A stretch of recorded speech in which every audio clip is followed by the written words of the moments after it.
Mesdames et messieurs, bonsoir et bienvenue dans l'invité de la rédaction. Le ministère de la Santé vient de décréter une nouvelle baisse des prix. Cette baisse concerne une liste de 10 médicaments dont les prix varient entre 80 et 47 552 dirhams. Une baisse qui va jusqu'à 7 344 dirhams. Cette décision s'inscrit dans le cadre de la mise en œuvre de la politique pharmaceutique nationale. L'objectif est de faciliter l'accès des citoyens aux médicaments et de réduire les dépenses de la couverture médicale.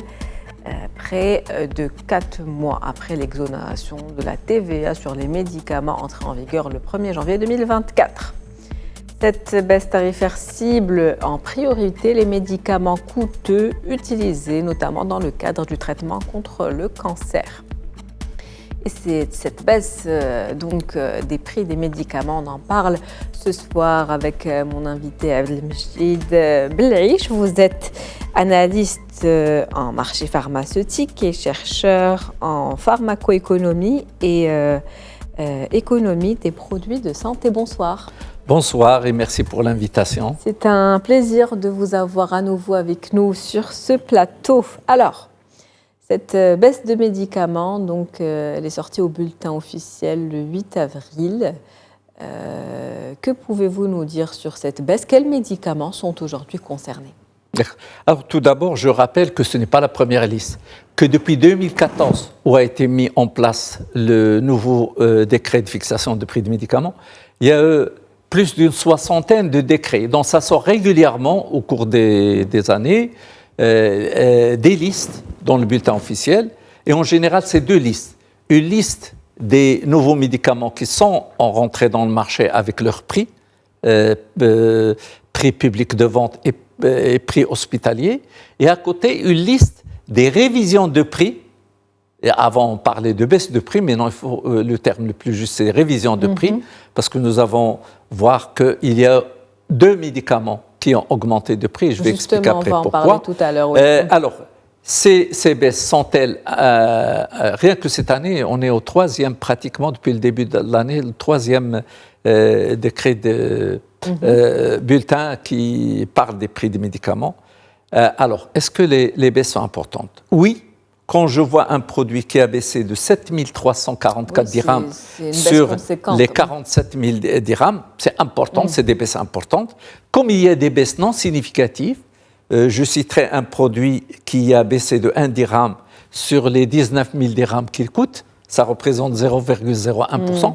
Mais globalement, la logique est respectée en ce sens que 42% des médicaments qui ont baissé appartiennent à la quatrième tranche, c'est-à-dire des produits dont le prix est supérieur à 2000 dirhams, 8% troisième tranche, entre 1000 et 2000, et le reste est divisé entre les produits de moins de 300 dirhams et ceux qui coûtent entre 300 et 1000 dirhams. Donc globalement, les baisses sont importantes. Donc là, on parle de révision des prix? Oui, absolument. Cette liste en tout cas? Oui. Donc il y a une révision de prix. La plupart, comme j'ai dit, ou la quasi-totalité, c'est des baisses, avec des baisses importantes. Deux médicaments ont vu leur prix augmenter. Sur les deux médicaments, il y a un dont le prix est passé de 20 à 26 dirhams. Donc 6 dirhams sur les 20 dirhams, ça veut dire que le produit risquait de disparaître. Et pourquoi justement il y a eu ces augmentations? Alors, les augmentations, je pense que il y avait un danger que ces médicaments disparaissent parce que leur prix était déjà très bas et donc on ne pouvait pas les baisser ou les maintenir. Donc le ministère a pris la décision de les augmenter. L'augmentation, elle est 6 dirhams, c'est rien du tout pour un patient. Mais si demain ce patient ne trouve plus son médicament sur le marché, ça c'est grave. Oui, et c'est ça ce qu'il faut éviter. Aujourd'hui, il y a une nouvelle logique qui s'est imposée avec le Covid et l'après-Covid. C'est que le marché pharmaceutique a connu une flambée des matières premières pharmaceutiques qui, je le rappelle, sont issues principalement de l'Inde et de la Chine. Ces deux pays représentent 80% des matières premières, de production de matières premières pharmaceutiques qui rentrent dans le cadre de la fabrication de médicaments. Sans parler des prix liés à la presque la logistique. moitié des médicaments consommés en Europe. Et donc, il y a une flambée post-Covid, parce qu'il y avait, avec le Covid, des centres qui ont fermé, il y a eu une perturbation des circuits logistiques, et puis est venue la guerre russo-ukrainienne qui, elle, a fait flamber les carburants, et donc le coût du transport a augmenté. Et maintenant, il y a même un autre facteur qui risquera d'aggraver la situation, c'est ce qui se passe en mer Rouge, l'attaque des bateaux, qui les oblige à faire tout un détour de l'Afrique, et ça augmente le temps, ça augmente le coût de transport, les assurances et tout ça. On l'a bien compris, donc les coûts de production aujourd'hui, en tout cas, sont plus importants. Mais on est dans un phase, par rapport à la situation dont on discute aujourd'hui, on se retrouve face à une baisse des prix. Donc, vous parlez à l'instant de certains produits dont les prix ont augmenté pour éviter le risque de disparition. Donc, quel est le lien entre baisse des prix et disparition des produits? Et qu'est-ce que ces baisses aujourd'hui impliquent? Est-ce que finalement c'est une bonne ou une mauvaise chose? Écoutez, la logique du ministère de la Santé, c'est de se dire, il y a quand même aujourd'hui pas mal de Marocains qui ont des difficultés à accéder aux médicaments. En baissant les prix, je vais permettre, alors que les choses, c'est plus compliqué. En fait, le principal déterminant de l'accès aux médicaments et aux soins en général, ce n'est pas tant le prix ou le prix seul, c'est surtout est-ce qu'on a une couverture par une assurance maladie, oui ou non. C'est ce qui explique pourquoi le marché pharmaceutique est resté très faible jusqu'à ces dernières années et que ce marché connaîtra certainement un développement important avec la mise en place de la couverture sanitaire universelle qui va concerner tous les Marocains. Donc ça, c'est le premier déterminant.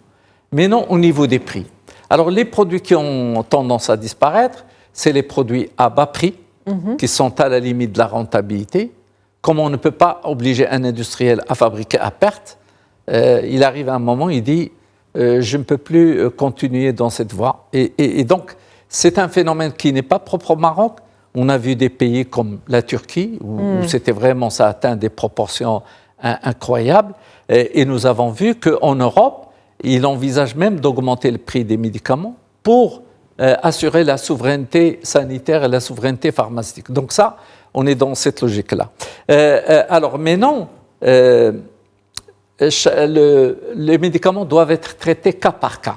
C'est-à-dire que quand on estime que le prix des médicaments est abusif ou trop élevé par rapport au benchmark, la comparaison qui est faite avec 6 pays, même si ce benchmark pose problème, puisque nous comparons avec la France, la Belgique, l'Espagne, le Portugal, la Turquie, l'Arabie saoudite, qui ont des économies puissantes, qui ont des marchés très importants. Mais globalement, s'il y a un prix au niveau du médicament, oui, c'est normal, je peux le comprendre, il faut le baisser, il faut le corriger. Par contre, quand nous avons des médicaments qui risquent de disparaître, augmenter quelques dirhams ne change rien pour le patient, mais par contre, évitera que ce médicament disparaisse du marché. Donc, il faudrait aller vers une logique d'indexation du prix fixé par le ministère de la Santé sur le coût d'importation ou le coût de production. Et donc, quand on dit production, tous les intrants, que ce soit les matières premières pharmaceutiques, les articles de conditionnement et le coût de l'énergie, etc. etc.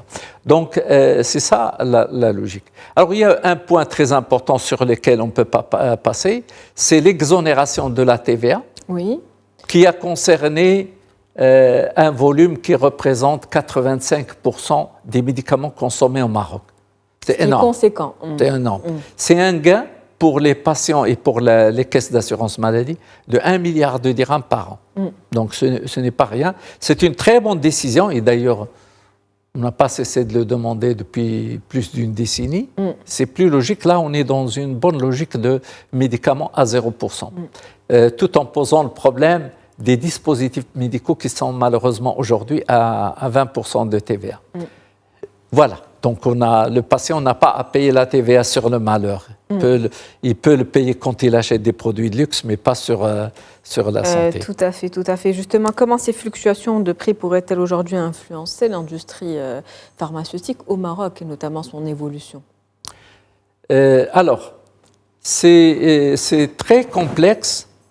dans la mesure où les marges ne sont pas les mêmes, selon qu'il s'agit d'un médicament générique ou d'un princeps, d'un produit importé ou d'un produit fabriqué localement, ça varie énormément. Donc c'est difficile de se prononcer sur ça.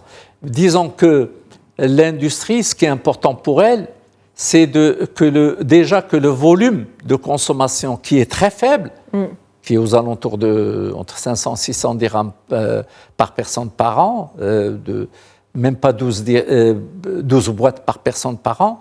Si ce marché se développe, si tous les Marocains peuvent, du fait de leur couverture, accéder, du moins, moi je parle surtout, ce qui m'intéresse, c'est les médicaments essentiels et les médicaments d'intérêt thérapeutique majeur, parce que les médicaments de confort, je dirais à la limite, on s'en fout. Hein.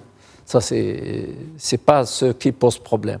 Ce qui pose problème, c'est l'accès, et notamment aux maladies graves et aux maladies chroniques, mais aussi pour énormément de maladies aiguës. Donc, c'est ça le problème. Assurer l'accès à travers à la fois une couverture universelle généralisée, mais aussi à travers, à partir du moment où tous les Marocains seront couverts par cette assurance maladie, il faudra bien assurer la pérennité de notre système de santé, la pérennité des équilibres financiers des caisses de l'assurance maladie, et par conséquent, le prix du médicament ne doit pas être un problème pour le patient, mais un problème pour les caisses qui ont assez de force pour négocier les baisses de prix, parce qu'ils ont un moyen de pression, c'est le remboursement. Ils vous disent, bon, si vous ne baissez pas ce prix à un certain niveau, moi je ne vais pas vous rembourser. Et donc ça peut impacter la consommation de ces médicaments. Vous parlez de l'élargissement de la couverture médicale qui est un chantier sur lequel le Maroc aujourd'hui travaille, on le sait, un chantier royal. Vous parlez également du fait d'augmenter le volume de vente, en tout cas au bénéfice de la souveraineté, on va dire, sanitaire du Maroc. Mais est-ce qu'en baissant ces prix, cela influe forcément sur le volume aujourd'hui, actuellement, cette mesure qui a été mise en place? Le fait de baisser les prix, est-ce que ça a pour conséquence d'augmenter le volume de consommation ou pas du tout? Ou est-ce qu'il y a d'autres causes qui pourraient impacter cette augmentation du volume de vente, justement? Alors, pour répondre à cette question, mais je vais revenir un petit peu en arrière, à 2014. En 2014, s'est mis en place un nouveau décret de fixation de prix des médicaments importés ou fabriqués localement, et avec une baisse de prix de grande ampleur qui a concerné la majorité des médicaments. Or, on a constaté que sur les années qui ont suivi 2014 jusqu'à 2019, il n'y a pas d'augmentation significative au niveau du volume. Au niveau du volume du marché. Donc, ça veut dire que le fait de n'agir que sur le prix ne va pas réellement permettre un accès aux médicaments, mais c'est une baisse qui doit être conjuguée avec une couverture élargie, plus élargie. Et donc, il y a eu la démonstration comme quoi ce n'est pas le prix seul qui peut faciliter l'accès. Mais là, on est en train de combiner la baisse avec l'élargissement. Donc, on devrait s'attendre à un bilan, en tout cas positif, d'ici les quelques années. Oui, bien sûr. Parce que le souci aussi, c'est de dire, je ne vais pas construire un système de santé qui va s'écrouler demain ou après-demain, mais quelque chose de pérenne et de durable. Et c'est important de faire en sorte d'assurer l'équilibre des caisses. Bien entendu, c'est une équation extrêmement... Le prix du médicament, c'est une équation extrêmement complexe. Comment faire en sorte que tous les entités impliquées ou les personnes impliquées soient bénéficiaires? Le patient, nous avons le patient, nous avons le pharmacien, qui aujourd'hui n'est payé qu'avec une marge. Et la marge, elle est érodée, donc elle met la pharmacie d'officine en danger, alors qu'on doit mettre en place d'autres modes de rémunération. Le pharmacien, les grossistes aussi, qui assurent la distribution des médicaments, aussi connaissent de gros problèmes parce qu'ils ont une marge extrêmement faible. L'industriel, bien sûr, tous ces gens-là, c'est une équation extrêmement complexe. Et les caisses, bien sûr. Alors, il faut faire en sorte que le prix de médicaments ne soit pas haut pour les patients, mais en même temps qu'ils permettent quand même aux pharmaciens, aux grossistes, à l'industrie d'assurer une marge minimum. Minimum, voilà, raisonnable. Moi, je préfère parler du prix raisonnable que d'un prix bas. Et justement, avec le contexte et la conjoncture internationale dont on a parlé tout à l'heure, vous l'avez si bien dit, il y a eu le post-Covid, une augmentation des matières premières. Donc oui, effectivement, une inflation. Et également la crise en mer Rouge qui semble persister. Et vous l'avez dit, la guerre en Ukraine, est-ce qu'on peut s'attendre aujourd'hui à une augmentation des médicaments ? Est-ce que ça pourrait permettre cet équilibre dont vous parlez aujourd'hui ? Est-ce qu'il faudrait plutôt aller vers la hausse plutôt que la baisse des prix ? Il ne faut pas aller vers la hausse ou la baisse, il faut aller vers des corrections et des indexations sur la base du prix d'achat ou de production pour éviter justement que les médicaments, si les prix dans le marché des intrants, des différents intrants baissent, eh bien, il faut baisser. S'ils augmentent, il faut augmenter. Pour éviter, ce qui est important pour nous, c'est la disponibilité du médicament dans nos pharmacies. Donc, il faut être plutôt dans cette logique d'indexation. Et dans cette logique de baisse des prix aujourd'hui à laquelle on assiste, est-ce qu'on peut s'attendre à un élargissement des catégories de médicaments concernés ? Ben oui, comme j'ai dit, depuis 2014, il y a plus d'une soixantaine de listes qui sont sorties. Je pense que le phénomène va continuer.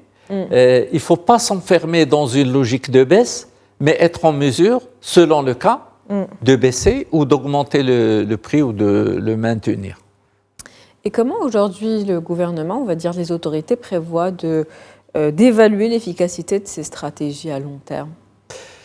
Comment on pourrait en tout cas évaluer si on voulait le faire et commencer dès maintenant ? Difficile d'évaluer aujourd'hui tant que ce nouveau système de santé qui a été mis en place, cette refonte du système de santé, n'est pas fonctionnel. Je pense qu'à partir de 2025, il sera pleinement fonctionnel et qu'on pourra juger sur la période 2025 à 2030 les différents éléments et dire est-ce qu'elles fonctionnent bien ou pas.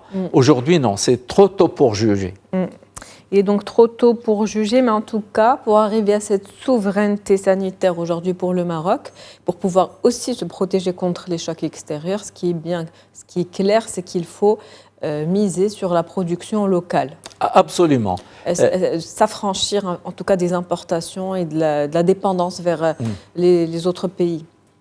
Écoutez, quand on parle des importations, quand on voit que certains médicaments aujourd'hui non fabricables au Maroc sont importés, à la rigueur, on peut accepter ça, de dire oui, notamment pour certains médicaments de biotechnologie.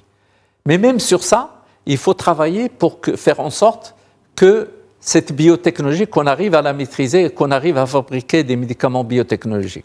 Par contre, ce qui n'est pas acceptable, c'est le fait d'importer des médicaments parfaitement fabricables au Maroc et qui ont des équivalents fabriqués au Maroc. Et les cas, il y en a beaucoup. Ça, il faudrait vraiment s'atteler à cette tâche. Comment justement on peut faire pour promouvoir cette production locale aujourd'hui ? Il faut des mesures... Pour la renforcer en tout cas. Voilà, il faut des mesures incitatives sur le plan fiscal, sur un certain nombre d'éléments et surtout sur le remboursement de la TVA qui soit fait rapidement. Parce que ce n'est pas logique de demander à quelqu'un d'acheter sa matière première à 20% et que pour être remboursé sur le crédit TVA, il faut attendre plusieurs mois. Ça risquerait de mettre si vous voulez, ses finances en difficulté. Ça, il faut le faire. Aujourd'hui, malheureusement, nous voyons que certaines dispositions de crédit de fixation du prix de médicaments vont exactement à l'encontre de cette logique-là. Puisque nous accordons une marge de 10% aux importateurs et non pas aux fabricants locaux, et qui est, en fin de compte, payé par les patients et par les organismes gestionnaires de l'assurance maladie, ce qui n'est pas logique. Il faut revenir à l'ancien système où la marge elle est transférée du laboratoire qui exporte vers le Maroc, vers son importateur local, et non pas ce système qui permet de majorer de 10% les produits importés avant de faire le calcul qui aboutit au prix final. Et donc, au final, nous avons un prix final qui est augmenté de 10%, ce qui n'est pas logique. Absolument, ce qui n'est pas logique. Donc, ce serait la première mesure à mettre en place. Absolument. Très bien. Et vous avez parlé tout à l'heure de biotechnologie. Oui. Et ça, c'est le futur, on va dire. Oui. Les futurs médicaments aujourd'hui seront, en tout cas, ça sera de la biotech, notamment avec l'intelligence artificielle. Comment se place aujourd'hui le Maroc par rapport à ça ? Le Maroc aujourd'hui a des ambitions fortes en la matière, avec notamment la construction de cette usine à Ben Slimane pour la fabrication des vaccins. Malheureusement, il n'a pas encore démarré la commercialisation des produits parce que le processus d'enregistrement est très lent. Les demandes d'AMM, ça prend du temps. L'usine, elle est là, les ressources, elle est là, les équipements sont là. Mais c'est plutôt au niveau de tout ce qui est administratif que ça met du temps pour démarrer. Mais n'oubliez pas qu'avant ça, il y avait par exemple des laboratoires qui faisaient le fill and finish, le remplissage stérile, disons, pour les insulines. Je parle de Sotema et d'autres, bien sûr. Donc, les ambitions sont là, d'accord ? Bien sûr, il y a la question qui se pose, que certaines personnes posent. Cette usine où il y a eu des investissements les plus importants faits dans l'histoire de l'industrie pharmaceutique pour le vaccin, et c'était à ce moment-là, on parlait du vaccin de Covid. Aujourd'hui, il n'y a pratiquement plus de Covid, ou presque. Comment on va faire ? Ça peut être utilisé pour d'autres vaccins. C'est la conversion pour la fabrication d'autres vaccins, mais aussi pour la fabrication de grosses molécules, les anticorps monoclonaux qui sont utilisés pour le traitement des cancers et tout ça, et qui coûtent aujourd'hui des dizaines de milliers de dirhams. Si on arrive à fabriquer leur générique, ce qu'on appelle les biosimilaires, eh bien, on pourra, si vous voulez, assurer une souveraineté sanitaire biotechnologique pharmaceutique pour notre pays et pour l'Afrique, où il y a de grosses demandes. Et justement, où en est-on par rapport à la formation, par rapport à ça ? Est-ce qu'on a des individus qualifiés pour la biotechnologie ? Quels sont en tout cas les programmes ou les investissements qui sont envisagés dans ce sens pour avoir une main-d'œuvre et un capital humain qui soit qualifié et à la hauteur de ses ambitions ? Oui, en fait, la biotechnologie ne fonctionne pas de la même manière que la pharmacie chimique. Et donc, il faut effectivement former des cadres orientés biotechnologie. C'est en cours. Ça se met en place doucement, ça mettra du temps, mais ça permettra au Maroc, d'ici quelques années, de pouvoir entrer de plein pied dans la biotechnologie. Et assurer cette souveraineté sanitaire pour le royaume. Absolument. Souveraineté qui, même partielle, nous a sauvés au cours de la période du Covid et a permis la résilience du marché. Il a permis de répondre aux demandes importantes des patients. On n'a pas eu le scénario catastrophe qu'on a vu en Europe ou dans de nombreux pays. D'où l'importance justement de la renforcer, de ne pas rater ce cap de la biotechnologie. C'est sur ces derniers mots que se termine cet entretien avec vous, Monsieur Abdelmajid Belaiche. C'était un plaisir de vous avoir. Je rappelle que vous êtes analyste en marché pharmaceutique et chercheur en pharmacoéconomie et économie des produits de santé. Merci à vous. Merci pour l'invitation. Merci pour toutes ces précisions. C'est la fin de l'invité de la rédaction pour ce soir. On se retrouve demain avec un nouvel invité. Très bonne soirée. Merci pour votre fidélité.